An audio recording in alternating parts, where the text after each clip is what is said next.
My name's Chris Kelly. I'm originally from California, Monterey Bay area, and where I was a teacher in bilingual education for 30 years, and decided that my husband and I, we were thinking of retiring somewhere outside the United States. Monterey Bay area is really expensive, and we considered a few different places. We'd both spent a lot of time in Mexico, and we went to Nicaragua to check that out, Costa Rica, thought about the South Pacific, but that was kind of impractical, and came to Panama, and it was well recommended. This was probably about 16 years ago we moved permanently, but 18 years ago we came to Panama and kind of checked it out. And when we came to El Valle, just on a whim, because back in those days, there were no relocation tours. We traveled by bus with a Lonely Planet guide. And once we came to El Valle, it was this is just such a fabulous place. It's so beautiful. It was so tranquil, and very friendly people here. After a bit, we arranged to live here I took a leave of absence from my job, and we rented for a semester and bought this piece of land after a couple of unsuccessful tries elsewhere, and decided that this is where we would build. And I have to say, why build? Back then, there was really nothing for sale. We couldn't even get into a house to see one in El Valle, much less have a selection of places to look at. We bought the land and put in a road, brought water here and electricity. Really, considering we knew nothing about building, it went quite well. We walked around town and saw a house under construction that looked like it was well managed, and talked to the foreman, and he told us who was the builder and the architect, and we contacted him. And so during the time that we were renting, we drew up the plans for this house, and our architect had a weekend home here. And so during our entire construction, he came every single week to inspect the construction. So we were really, really in good hands, really lucky. An awful lot of what we needed to do as far as getting materials and such was to go into Panama City. And so I think it's much less daunting in that way now if you were going to build compared to then. But back then it was a lot cheaper too. So we moved in 2010 permanently after I retired, and we've been here ever since. Every day when I go out and look around, I'm just stunned by how beautiful it is here, and how nice the people are. I walk my dogs every day. Everyone says good morning. It's just a very comfortable place to live.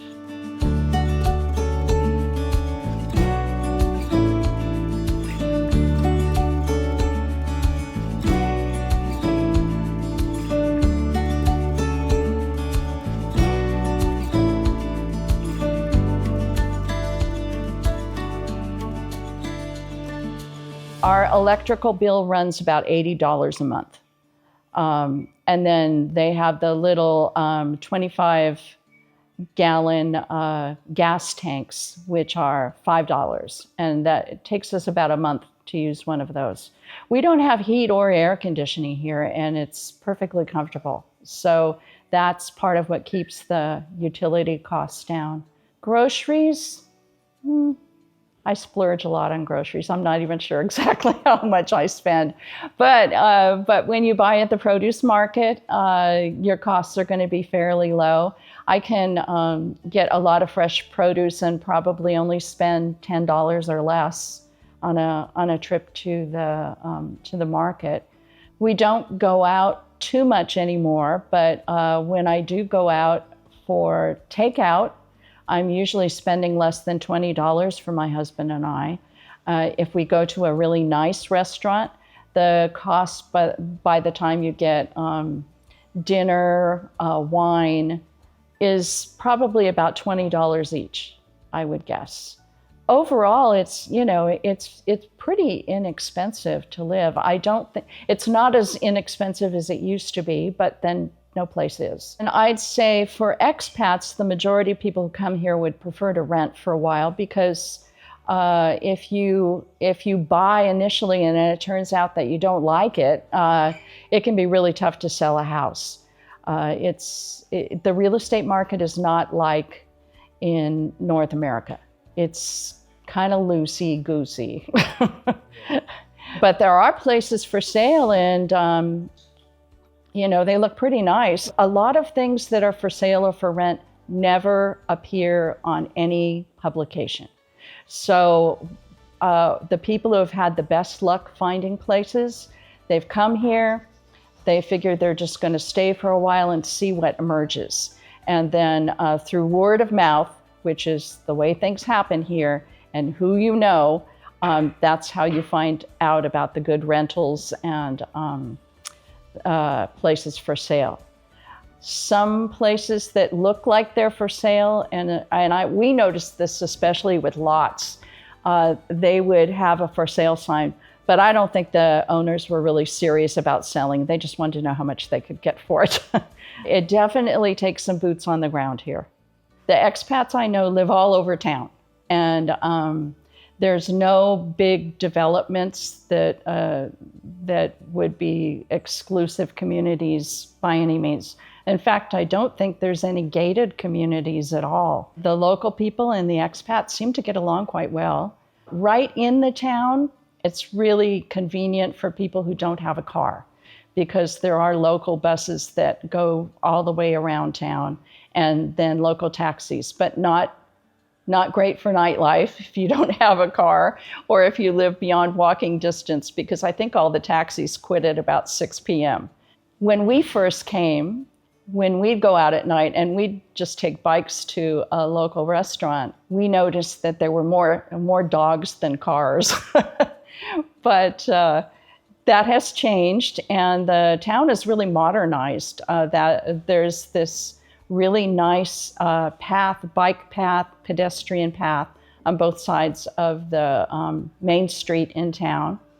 And it's very well used. Whole families are out walking or on bikes in the evening and during the day. So it's always a very safe feeling place to be walking around. It's generally very tranquil, very family friendly here. There's the produce market, and they also have plants and flowers and such, and then there's crafts there. I do all of my produce shopping pretty much there. There's a couple of other little stands I might use. And then there's a small supermarket, which has been here now for probably 7 or 8 years, of El Rey. And I can get pretty much everything I need there. And then there's the small Chinese-owned markets also in town, and one of them has a little better selection of Chinese ingredients than the others, and there's 2 gas stations. But it's very much small town living. When you go out, like if I go to the grocery store, I can almost bet I'm going to run into people that I know. And same thing for the market. I kind of avoid it a bit on the weekends because we get a lot of tourism, weekend tourism or holiday tourism, and we're still in high season right now here. So there are times when it seems like there's a fair amount of traffic.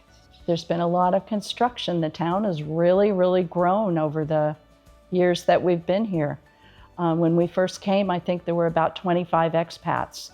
and now they're in the hundreds, and just a lot more tourists as well. You see a lot of older people like me, and there's a lot of backpackers, younger people that stay in any of the hostels or Airbnbs that are around. So it does have a certain liveliness on the weekends if that's what you like to get out and see. Just up the road from us is La Compañía, which is not completely opened yet, but a lot of it is opened. And it's an extension of the La Compañía in Panama City, which is considered the top hotel in the country. And from what I see, they have a big sculpture garden, and they're going to put in the fanciest spa in the country. And they'll have several restaurants. I think a couple of them have opened now. The Golden Frog is really beautiful too. It's up on a hill and has fabulous views of the city. And heading towards one of the waterfalls, the Chorro el Macho, there's a place that looks almost completely hidden. It's known for accommodating bird watchers.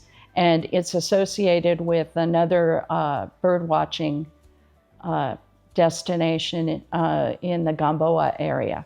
And I don't think people get out into town very much there, but they're definitely out doing their bird watching. And then there's little places. There's hostels, there's Airbnbs, there's small hotels, and there just seems to be more all the time. Coronado is where I can find shopping and such that I might not be able to find in town. And that's down at the beach area. It's about an hour's drive altogether. The other place is the city of Panama, which is also about an hour away from here, taking a back road. My husband's doctor is over in Panama, and so we go over for that. Quite a number of years ago, I broke my kneecap and I had to have physical therapy. And so I went to the physical therapy section of the Panama Hospital. It was all free. They did a great job. Those are probably the two main places. We do go to Panama City if we absolutely have to, once in a while. But and a lot of people will go there for to see specialists, doctors. And the private hospitals, the fancy private hospitals are all there. There's a very active Lions Club here that does really incredible service in the community. And it's a mixture of mainly Panamanians, but some expats also involved. I'm involved with a group that does spaying and neutering of dogs and cats. That we're having a clinic actually just this coming Sunday, and for the last few weeks I've been answering the phone and making appointments for people. That is almost entirely expats, and we could use a few more Spanish speakers actually. Then there's pickleball that people play, I think, about 3 times a week. A lot of people go hiking. On the first Friday of the month, a restaurant called Carlitos has a happy hour, and a lot of people go to that. There have been lately, some of the restaurants have had musical events. And the shopping center that's where the Ray supermarket is located, they have different events that they sponsor. This past weekend, they had a barbecue contest that they've had for a few years. And they've had other events like a little Halloween parade, and people dress up not only their kids, but their animals in costumes, and, just various things going on. El Valle has a lot of parades. And so especially around the patriotic holidays in November, they have parades down the main street. And then they have a Christmas parade, and they have another parade they call the Campesino, like the farm worker parade with the ox carts. And, any possible occasion that they can think of to have a parade. Oh, the Golden Frog Parade. That's a fun one because all these little kids dress up like golden frogs and parade with their families or their school groups down the main street. That is like terminally cute. My strongest recommendation, really, if people are thinking seriously about Panama, no matter where you go, is start learning Spanish now.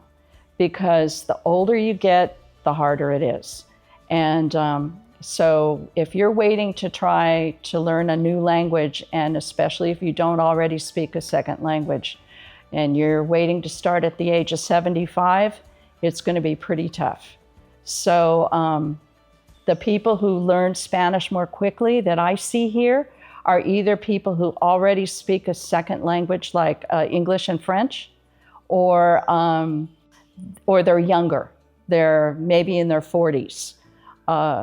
So it's something you really, really need to take seriously and work at, because it's a whole different experience. I know just for our medical care, I could always find an English-speaking and probably American educated doctor in Panama City. But that doesn't mean they're the best.